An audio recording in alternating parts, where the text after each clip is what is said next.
En Radio Sefarad, la entrevista. Hola oyentes de Radio Sefarad, hoy tenemos el gusto de tener aquí en persona en el estudio de Radio Sefarad al rabino Rifat Soncino. ¿Qué tal? Muy bien, mucho gusto estar contigo aquí. Bueno, es un rabino de la corriente reformista, él es nacido en Turquía y vive en Estados Unidos, pero Sí. antes estuvo muchos años también en Argentina. Sí, yo nací en Turquía, en Ankara, me crecí en Estambul, estudié Derecho y después de obtener mi certificado, hice el servicio militar en Turquía. Uy, Y después de hacer el servicio militar, me fui a París. Estudié en París, en el Institut International d'Études Hébraïques, que era un seminario rabínico que hoy no existe, pero existía en aquella época. ajá. De ahí me fui a Cincinnati, estudié 5 años por el rabinato, me recibí de rabino y me mandaron a Buenos Aires. Yo pensaba que me iba a ir a Australia, pero no. Bueno, me queda dijeron, al sur también. Sí, era el sur. Me dijeron, no, te vas a Buenos Aires. Le dije, ¿por qué? Porque tú hablas español y Claro. necesitamos a alguien de habla español. Nosotros hablamos el ladino en casa. Se hablaba el ladino en casa, el turco en la calle y el francés era el idioma cultural. El cultural, Sí. exacto, claro. Así me pasé 3 años en Buenos Aires, encontré a mi esposa, nos casamos, pero quería hacer mi doctorado, volví a los Estados Unidos. Doctorado en temas de judaísmo. Sí, tengo un doctorado en Biblia y estudios antiguos semíticos Ajá. de la Universidad de Pennsylvania. Y allá me fui a Chicago, nos fuimos a Chicago por 5 años y la posición se abrió en Boston, en las afueras de Boston. Y vine a Boston, me quedé 25 años, me jubilé y ahora soy profesor en la universidad, En Boston. en Boston. Bueno, nosotros en Boston tenemos una antigua directora de Radio Sefarad que trabaja ¿Ah, sí? allá en la organización Cámara. ¡Ay, qué bien! Sí. Así que ya los pondremos en contacto. Con mucho gusto. ¿Y usted es de la corriente reformista que Sí. en Estados Unidos es la mayoritaria? En ese momento casi sí. Pero yo vine de una comunidad ortodoxa. Yo era el Hazan Kavua de mi congregación ortodoxa en Estambul. Teníamos un grupo que se llamaba Mahazikea Torah en Estambul. Ajá. Era un grupo de jóvenes, nos reuníamos regularmente, estudiábamos, aún me hice shochet. Ajá. Disculpe que lo interrumpa, porque me dice que usted fue Hazan. Sí, Hazan Kavua. Y Hazan en Turquía de la comunidad sefardí también Sefaradita, cantaba sí. también el repertorio Maftirim. De todo. Porque eso es algo que Sí, solamente tenés de ahí. todo. Ya, Shimcha, Vioneja y todo lo demás. Ajá, muy bien. Todo. Y ahora soy profesor en la universidad. Soy jubilado y vengo a España con mucho gusto para ayudar a la comunidad, las comunidades reformistas aquí en Madrid. Y de aquí me voy a Barcelona y nos vamos a quedar una semana en Barcelona dando conferencias, dando charlas. Aquí las comunidades reformistas son muy pequeñas Muy todavía. pequeñas. Porque Muy pequeñas. el lugar ese, digamos, del judaísmo progresista, entre comillas, lo ocupó primero la corriente Masortí, ¿verdad? Sí. La gente no conoce mucho al movimiento reformista, pero está creciendo poco a poco.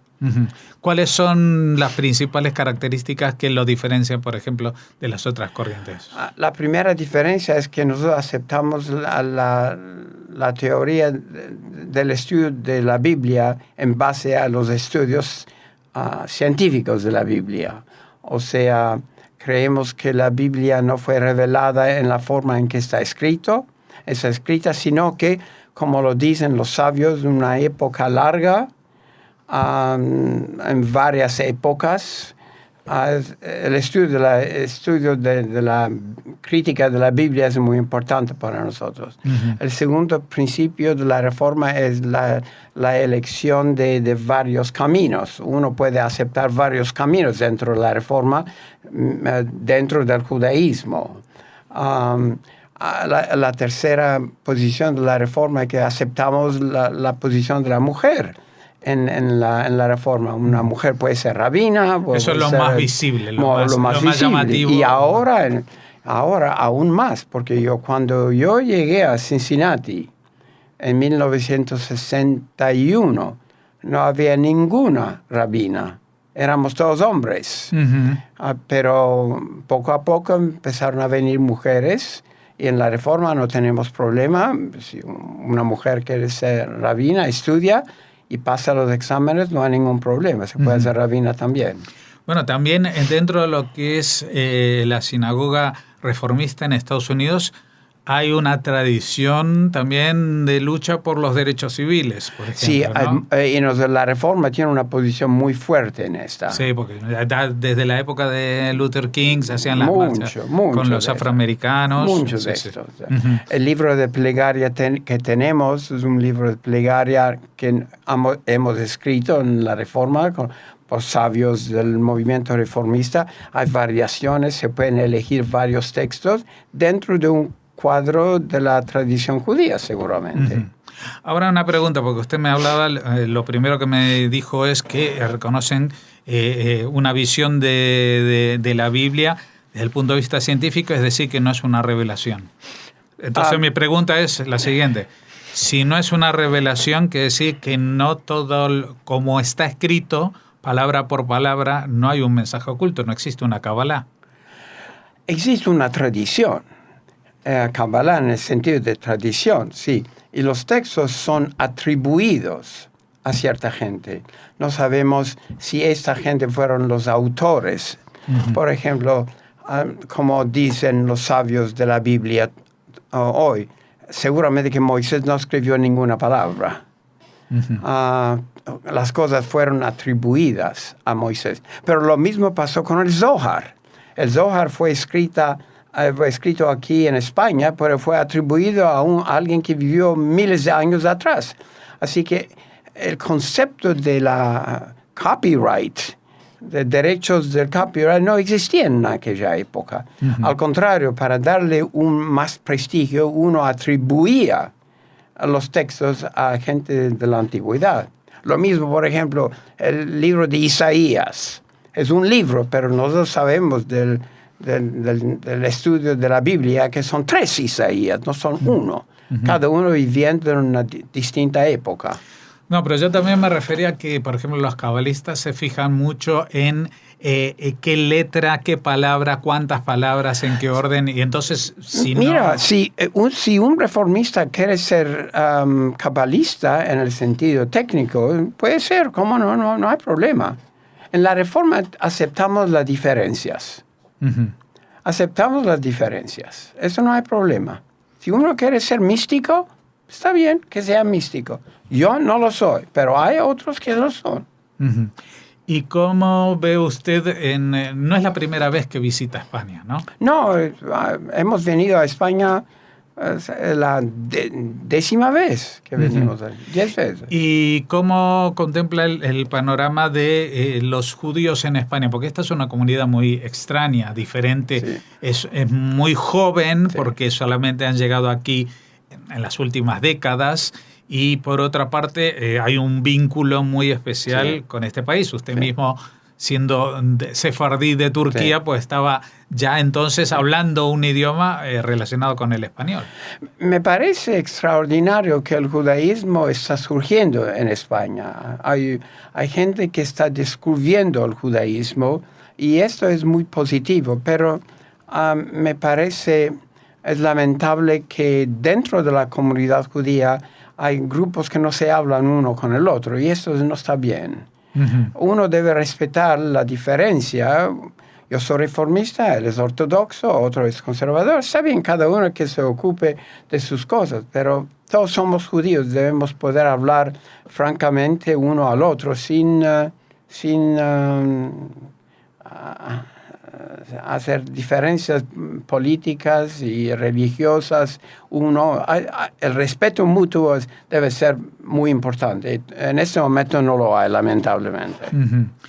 Otra de las características, y si no, corríjame, del reformismo, por lo menos cuando surge en Alemania, sí, en el siglo XIX, es que en la liturgia no solamente su celebreo, o prácticamente no se prefiere utilizar una lengua vernácula, una lengua del lugar, para que la gente entienda de forma parecida a lo que fue el reformismo en el cristianismo, ¿no? Sí, uno puede rezar en cualquier idioma.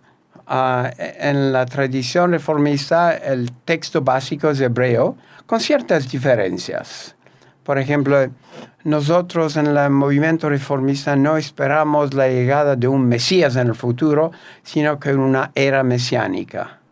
Ajá, o sea que no es una persona. Una persona. Y no es exactamente como está Esperamos dicho. la era mesiánica que va a llegar al futuro. ¿Y qué sería esa era mesiánica? Esa sería una época de paz y respeto mutuo, algo que va a venir al final de los siglos. En ese momento estamos muy lejos de esto. Uh-huh. Pero no somos tan personalistas en la Reforma, sino que tratamos de conceptos.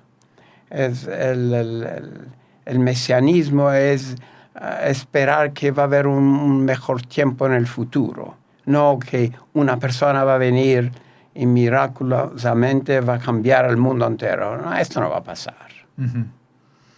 Bueno, por eso me imagino que también muchos reformistas no aceptan, por ejemplo, a Donald Trump en la presidencia, porque no les parece que él va a hacer milagros, ¿no? No va a ser milagros, seguro.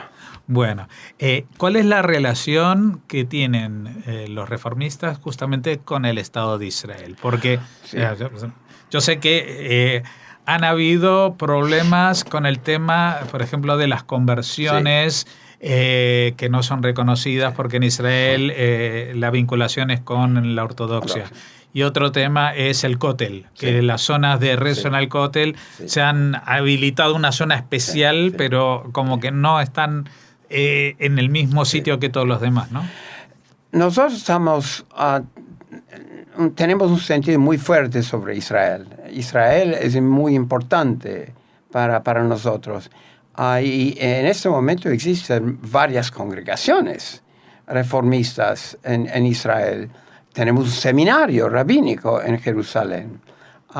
Pero lamentablemente, como lo dijiste, hay una pelea entre los ortodoxos y los reformistas y los conservadores también, acerca del lugar donde los reformistas pueden rezar en el Kotel. El asunto de conversiones se está poniendo peor. Aún leí en el diario de hoy que Netanyahu, el primer ministro, quiere cambiar el sistema de conversiones en Israel. No sabemos qué forma va a tomar, pero nosotros hacemos nuestras cosas en Israel. Las congregaciones están abiertas, están bien ocupadas. Existen varios rabinos, hombres y mujeres. Así que nosotros nos vamos a quedar en Israel y vamos a luchar para estar en Israel. Bueno, Israel no pertenece a los ortodoxos. Israel pertenece a todos los judíos, de cualquier camino que sea. Uh-huh. No, le quería preguntar porque aparte de Estados Unidos, donde la congregación reformista es tan fuerte, y esto que hemos hablado de Israel, ¿en qué otros lugares del mundo también el reformismo es una corriente, digamos, mayoritaria? En Inglaterra seguramente es un movimiento muy fuerte. Aparte de donde exista, en Canadá seguramente, Australia, Sudáfrica tiene muchas congregaciones reformistas. Son todos países de habla inglesa. Sí. Ahí es donde está más fuerte. En París existe, el movimiento reformista existe, no tan fuerte como era antes, pero teníamos un seminario rabínico que no existe en este momento. Pero, como lo decís, es verdaderamente en los países de habla inglés, donde el movimiento reformista existe más. Uh-huh. ¿Cómo ven el futuro? O sea, usted dice el futuro, una era mesiánica, pero que está muy lejos. ¿Y esta posición los aleja a ustedes de, por ejemplo, el movimiento Chabad, que están todos los días diciendo mañana llega el Mesías? ¿Siempre lo ven muy cerca o que ya llegó o que está a punto de llegar? Todavía no está por llegar nadie. En este momento depende de las comunidades donde uno vive. Hay relaciones buenas con los conservadores seguramente, que no andan tan bien en los Estados Unidos hoy. El movimiento conservador está perdiendo muchos socios, mientras que la reforma está surgiendo más y más. Va a haber un conocimiento entre los ortodoxos y la reforma, no lo sé. Pero en ciertas comunidades no hay ningún problema. En otras comunidades sí existe. En ciertos lugares hay un buen diálogo con Chabad, pero en otros lugares absolutamente no. Uh-huh. Porque no tenemos el mismo idioma, no vemos las cosas de la misma forma, así que Chabad hace sus cosas, nosotros hacemos nuestras cosas. Bien. Mi congregación en Needham, cuando yo llegué a Needham, Massachusetts, a las afueras de Boston, la congregación tenía como 350 familias. Cuando yo me jubilé, la congregación tenía como 575 familias. Uf. Ahora somos 920 familias, con una escuela religiosa que tiene más de 500 alumnos, 4 rabinos en mi congregación ahora. Así que el movimiento reformista en mi comunidad está surgiendo de una forma fabulosa. Y yo estoy muy contento de ver que mi congregación sigue su buen camino. Bueno, les deseamos la mejor de las suertes también en lo que está visitando aquí en España, que todo lo que se sume al judaísmo y que sea de corazón estará siempre será parte del judaísmo, porque como ya incluso en el humor nosotros decimos, donde hay 2 judíos hay 3 opiniones. Exactamente. Así que es lógico que haya esta variedad, esta diversidad, y desde aquí pues queremos agradecerle que haya venido. Y aparte yo personalmente estoy muy contento de haber conocido a un soncino, porque siempre he leído esta parte de la historia que usted me ha dicho que son parientes, pero que no tiene nada que ver, ya que fueron los primeros imprenteros en Italia en el Renacimiento, saliendo de España, pero que allí aprendieron ese arte, que luego también importaron al Imperio Otomano. Sí, exactamente. Pues nada, Rav Rifat Soncino, muchas gracias por haber estado, y muy buen viaje también de vuelta, y cuando vuelva de vuelta. Ojalá. Chao, gracias.